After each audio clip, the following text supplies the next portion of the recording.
So we got home from a trip recently. I walk in, arms open, ready to see my son. I know where this is going. He looks up at me. Hi, Mama. Sweet, lovely, and immediately, Where's Rick? where's Rick? Not, hi, Mom. What'd you get me? Where's Rick? And then Rick walks in behind me, and this child just, He kind of lit up. he lit up and looked at Rick and said, He's my Rick. he's my Rick. I carried this child for 9 months. I'm kidding. It's the most precious thing ever. Welcome to episode 4 of The The Age age Gap gap Effect. effect.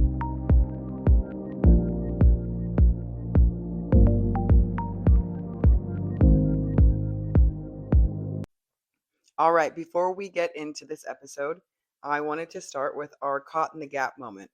And that is where we share a funny, unhinged, or awkward gap related moment from the previous week. This one wasn't really unhinged. It was just a good, positive observation of our relationship.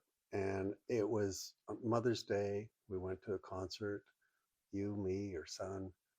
I ran into an old friend, introduced you to him, and then you and your son had to take off for a minute. And he turned to me and said, "Is that your wife?" And I said, "Not yet, but we did just move in together." Wait, not yet?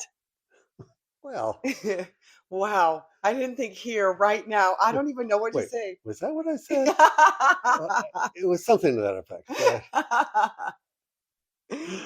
I told him that we had just moved in together a few months ago, and he was just so happy for us, and it was so positive. And he said, "Good job," and he really enjoyed you. So that was refreshing. It wasn't any kind of judgment. It wasn't anything negative. It was just a positive. I'm happy for you too, and we have those moments that I just love. Well, I know who is definitely getting a fruit basket for Christmas. That's funny. My caught in the gap moment, yeah, it wasn't really very extreme this week. I guess it was pretty mellow. We had gone to a barbecue, and it was the first time in a long time that I had this, oh my God, I am the youngest person in the room moment. And it was kind of funny. I was talking to one of Rick's friends and realized through our storytelling that he had a child close to my age. But it was a really nice barbecue, and no one made me feel awkward or uncomfortable. But it was one of those realizations like, oh crap, I might have more Botox than half the room, too. And that's a good reminder to tell people to send us their stories, because we not only want the awkward and unhinged ones, we want the positive stories as well. Yeah. So don't forget DM, message, bird mail. Listen, if you send a bird message, you will be at the top of every list in my book. Oh, you have no idea her fascination with pigeons. That's another episode. All right, let's get into it. All right, last week we had mentioned that this was going to be a heavier episode. So we're going to start off light. We're going to ease you into it slowly. And I promise there'll be Uber money sitting on the dresser when we're done. So let's start with something a little bit lighter here. We're going to talk about people that we know versus people that we don't and how they assume us. Yeah, there seems to be a pattern of people making assumptions first. When we tell people about our relationship and then they ask about the age difference and all that, they make this assumption first of what this relationship is. There's the eye scan or some sort of glitch. They're breaking down what's in front of them. I think that the reality then comes in next. Yeah, it's that insightful aha moment. After they get to see us together and see how we interact with each other, and they can determine for themselves that we really do love each other. It's not about anything else other than just love. It's like every other relationship out there, except we happen to have an age gap. And a lot of times the truth speaks for itself. We have a lot of friends that were cautious in the beginning, and it's understandable, but it's been nice to see that turnaround. It really has. One friend of mine I've been friends with since we were teenagers, and I'm telling him about you and I'm telling him about your son. And at first he's like, "Are you sure you want to take on a 5-year old? Wait a minute, he's autistic? Are you crazy?" And then he got a chance to meet you, and everything has turned around. Now he's one of your biggest cheerleaders. He just thinks you're amazing. Our relationship is incredible. He sees it for what it is, and he totally understands.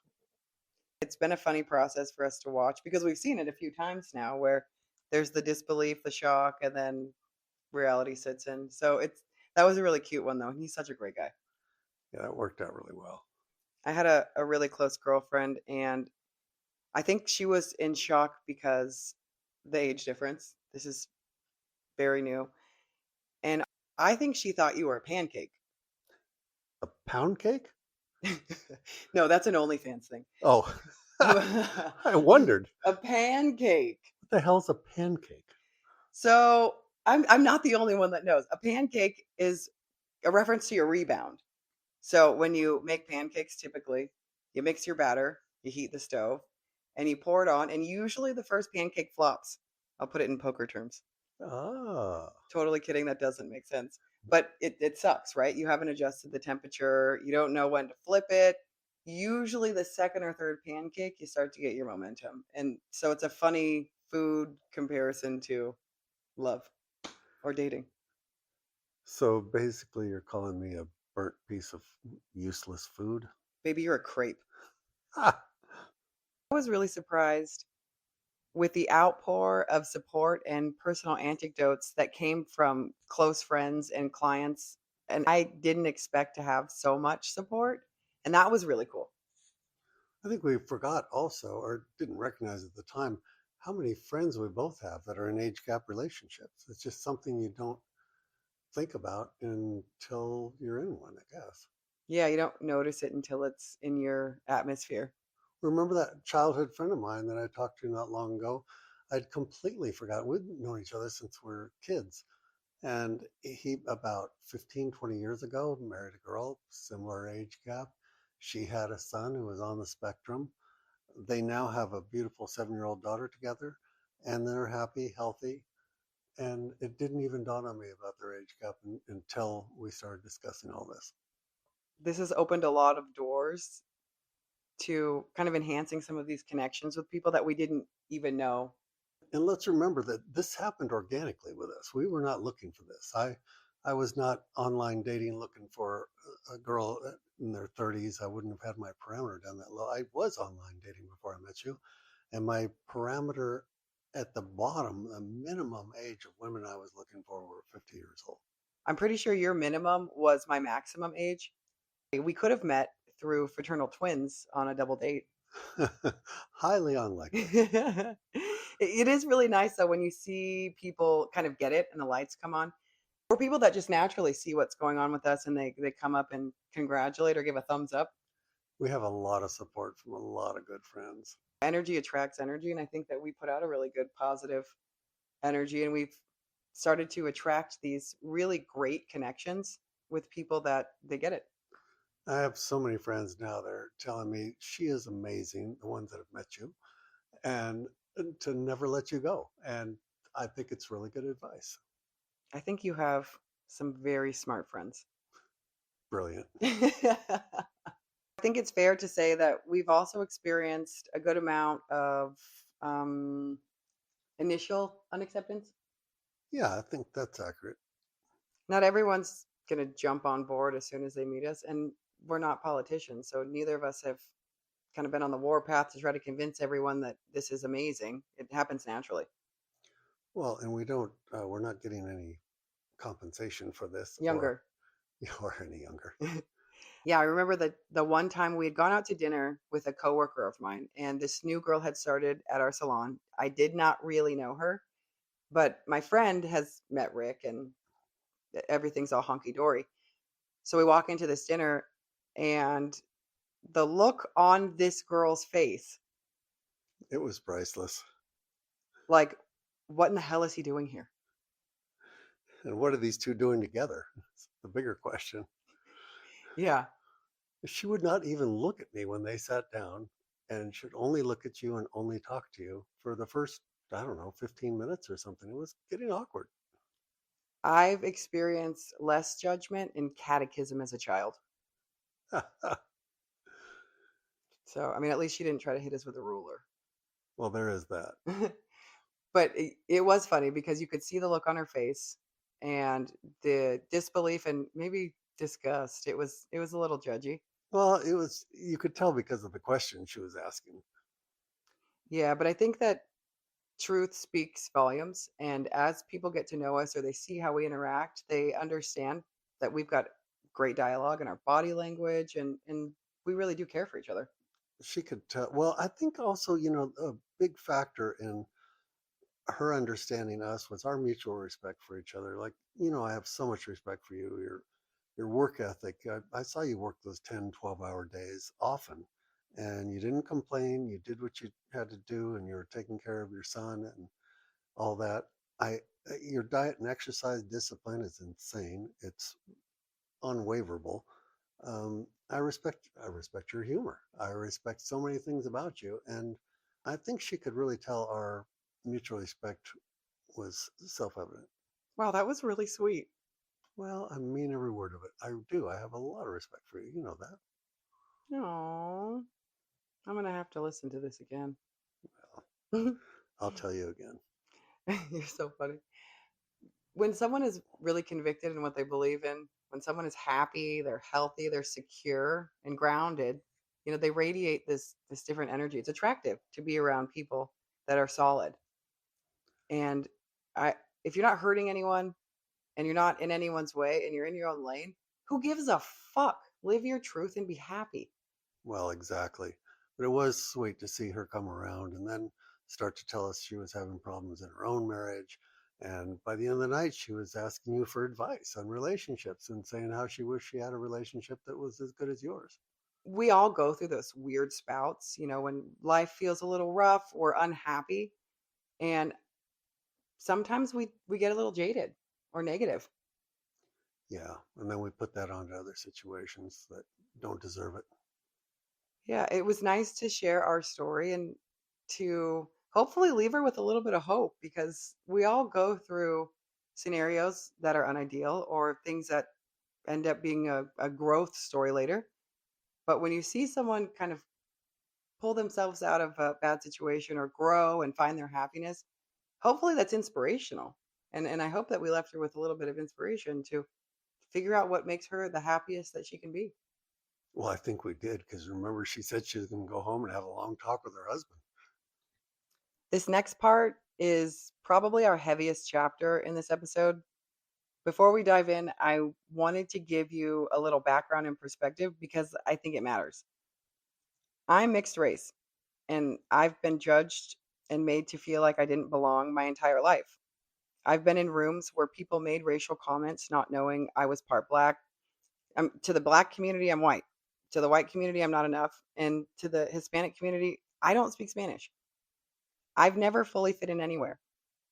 And I want you to understand that because what we're about to talk about hits different when it comes from people close to you, people you didn't think would ever make you feel unacceptable. This is not new for me, but it never stops hurting. It really shouldn't.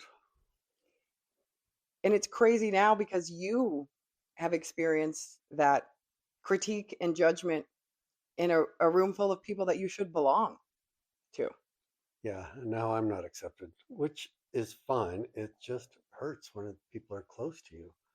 Now, fortunately, I have people that are close to me that have said some horrible things about Haley, accusatory and questioning her motivations and whatnot, and not understanding that we're just two people in love with each other.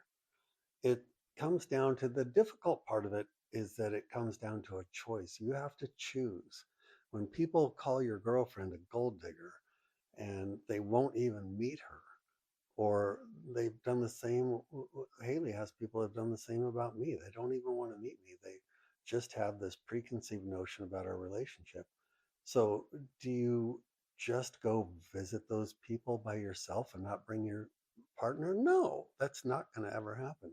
So, you have to make a choice. Are you going to continue to see those people and forget about holidays and parties and the dinner parties we have and all that? It's sad. It's just sad because it's going to be their loss. We're going to move on, but we're going to have to move on without some people. Happy people don't bring rain to your parade. And that's one of the biggest things here. I've seen Rick and I also have supported and unconditionally loved the people around us, but I feel like there's an imbalance. And that's where it gets frustrating because you don't always have to agree with everything that your loved ones do. We're going to like different flavors, different colors. It's not right to ostracize or disrespect someone because they don't fit into your narrative. That's not what unconditionally loving someone looks like. I I lost my mom at a really young age. And one of the biggest lessons I learned was that I took our time for granted. When they're gone, you're going to regret the time that you wasted with holding grudges and exchanging choice comments that don't matter in the grand scheme of things. That's the bigger picture here. And that's what's frustrating. Is people have chosen to target Rick or myself because they don't like what they see, but they lack understanding.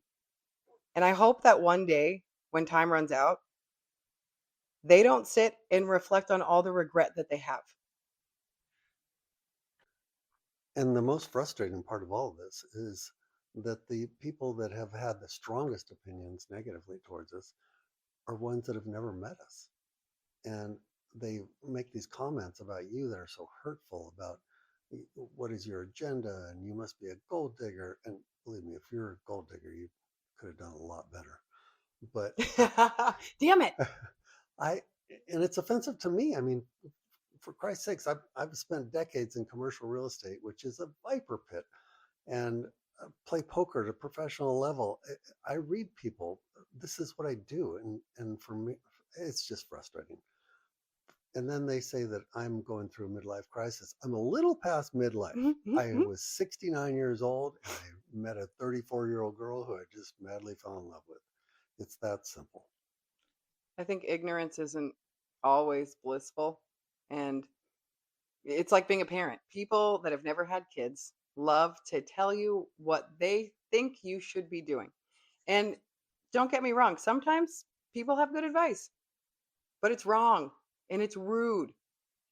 And I feel like we've struggled with that in our scenario because some of the loudest barkers are the ones that are coming from a very ignorant standpoint. And we have friends that are extremely conservative and way more censored, not as vulgar as I am or outspoken, but they've seen what's really going on here instead of hitting us with a prejudiced mindset. And that's where it gets frustrating. Some of my friends that have never been married understood the woes of being a parent or going through a divorce, anything like that. And I'm not saying that everyone needs to fully relate, but have some damn understanding or a little bit of fucking grace because I feel like I try to love as hard as I can to the people I'm closest to. And through the course of us finding each other and me finding my happiness, there's been a lot of disharmony with certain relationships and it makes me really sad. But it also shows me that if you don't want to be a supportive character in my story, then the door's going to close and it won't lock, but it's not going to stay open right now. So when I say this, I'm not mining for toxic positivity by any means. I think that Rick and I have a very well-rounded community and we have friends that keep it real, a little too real sometimes. And when there is a misunderstanding, there is communication, questions. It comes from a place of genuine care. I grew up with parents that chose very toxic partners, and I've seen them go through divorces and breakups, and I chose to learn from some of the things that I didn't agree with. It frustrates me when I get negative opinions because some of my family members are not involved in my life at all. When I did hair, I got a lot more text messages. But if the only relationship we have is me doing a service on you, then your opinion about my love life does not matter. Well, let's talk about the hope. I mean, our hope is that all these people come around. But frankly, I have to say, some of the people that have said some really negative things about you, even if they were to come around, I don't know if I'm going to be all that forgiving or if I would allow them to meet you at this point. Well, it's kind of like the story goes. All of the evils were released into the world, but Pandora closed the box to save hope. And all we can do is have a perspective kind of like that. We can hope for the best, we can stay realistic, but let everyone know that the door's unlocked, but it's closed right now. And hopefully one day we'll open it. We are who we are. Well, that sure felt heavier than I thought. It's good to get out. So let's lighten the mood a little bit. We've talked about my kiddo quite a bit, but we've never shared his name. And this is all a work in progress. I don't know how this goes down. Some people put their kids on the internet, some don't. So we were going to do an improv game where we use a different alias throughout the episode. And then the names just started flowing and we couldn't keep it. We couldn't stop laughing. What did I say once? I said Baltazar, and it was like, what in the hell is going on? Bartholomew. Bartholomew. He's really big on name boundaries too. So if you call him anything but his name, he goes crazy. It's really funny, actually. I'm gonna have to post a video of him correcting me because it's really funny. But his name is Maverick. Maverick. So I literally get screamed at by two Ricks. And before I met Rick, I had told him that when Mav acts like a dick, I call him Richard. And now I call them both Richard when I'm mad. She calls me Richard a lot. You do. Someone's being a real Richard right now. It's been really cute to see Mav and Rick bond.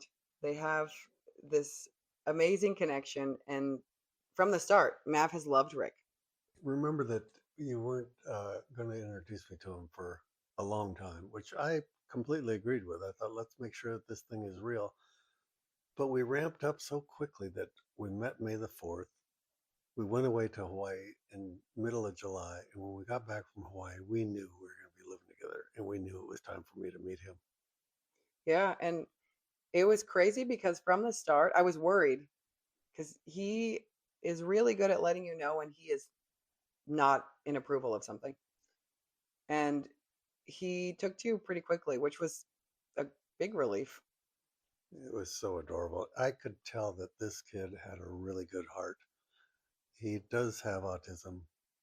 It's very frustrating for him. His communication skills are difficult, but you can tell this is the sweetest young child with a huge heart. And that was what mattered most to me. It's been sweet. I was nervous because, I mean, even your friends had said, "What in the hell are you doing with a?" He was 4 then. Yeah, and they weren't wrong. I mean, it is a little crazy to take on a 4-year-old at my age.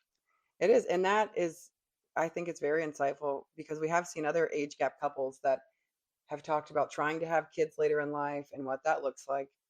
And I can tell you right now, it's not for the weak, but it is also a very beautiful and rewarding life. I just enjoy him so much, and we seem to get along really well. I had so much fun trying to teach him how to swim. It's so cute. And yeah, he really, maybe it's because you both have Rick in your name. I think he's just biased and I'm out of the club.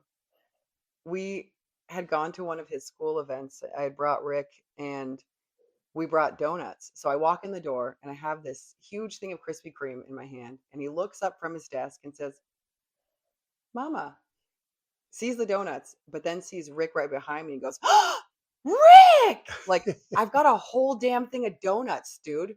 I can't even sugar glaze your reactions. It was so cute.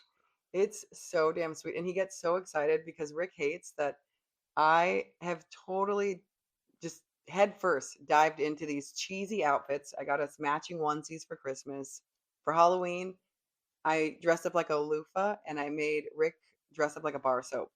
Yeah, this is a first. But it's so cute because Maverick gets so excited to see the harmony. Well, the onesies for Christmas morning was probably the cutest thing ever. I loved that. That, oh my God, that made me so happy. And Rick's gonna hate me because I recently purchased a cow onesie for him. And No, you didn't. oh yeah. No. Oh, yeah. Okay, look, I have to have some kind of boundary here. Listen, it's love. It must be. This is my way of screaming it from the rooftops, baby. We have a lot of fun. And having Matt brings this youthful energy besides the one that Rick brings, because I swear I'm the 70-year-old, but it's been so nice to see them interact. And it's not a insta fam that just happened overnight. It's something we've built into, and we've gone through a lot of therapy sessions for Maverick. But it's been really nice to have Rick come into the picture, not know anything, and dive into helping me advocate for Maverick and going to doctor's appointments, just jumping into support. That means more than anything. And it's amazing. I think the beauty of it lies in the same thing that happened with us. It was just organic. You didn't try to soft pedal his condition or his attitude, or if he has an outburst, that's just him. I think he's also seen that I've been happy, and he notices that. He'll do really funny things. Like I'll pretend that I'm mad at Rick, and Maverick will get mad at me, or he'll grab me and try to put my hand in Rick's hand because, he doesn't always get that we're just bantering. But it's really sweet that Rick has a little advocate. That thing he did a couple of weeks ago where he grabbed my hand and walked me over to you and put my hand in yours just was the most beautiful thing I've seen in a long time. Plants grow when they're surrounded by love and positive environments, and kids are the same way. I think we keep it real. Sometimes it sucks just being a parent in general. They don't want to get up. They're whiny. They complain, right? He can be difficult. He can be an asshole. He's just like his mother. But the flip side is that we have a house filled with love, filled with positive energy, so many laughable moments and amazing memories that we continue to build on. If someone would have asked me if I would, like a 5-year-old, and get up at God knows what hour to take them to school with you in the morning, or go pick them up from school, or go to these doctor appointments, or what have you, I would have said, there is no way in the world this is going to be my life. Who would have thought, right? Sometimes the best thing is the most unexpected. Yeah, you talk about unexpected. This was completely unexpected on both our parts. Oh, yeah. But thankfully, it is all working out really well. We have such a great network of friends that love and support us. Your friends have really taken to me. My friends have really taken to you. It's a really nice family that we're developing here. I think we have a good base camp, and it's filled with people that are genuine and authentic and honest. And those are really important things to have, especially when you have a kid. You want them to be surrounded with good things. Well, now Maverick has all these adopted aunts and uncles and cousins, and I know. I'm so excited to take him to Texas to visit some of them this year. He's going to love it. We're really fortunate, and that's kind of a blessing. it's a big blessing. I highly recommend a relationship like ours. I wouldn't go looking for an age gap relationship because that's never going to work. It just has to happen like ours did.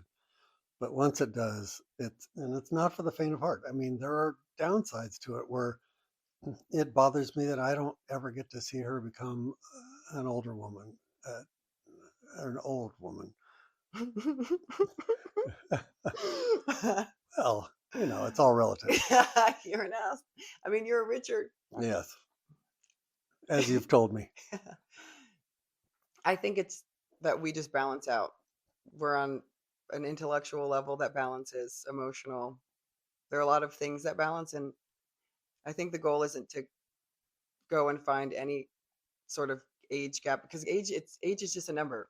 There's a different scale that people should be rated on, and the way that we connect and the way that we communicate is way more important, because I'm sure there are women my age and men your age that are eons ahead or behind where we are. We matched.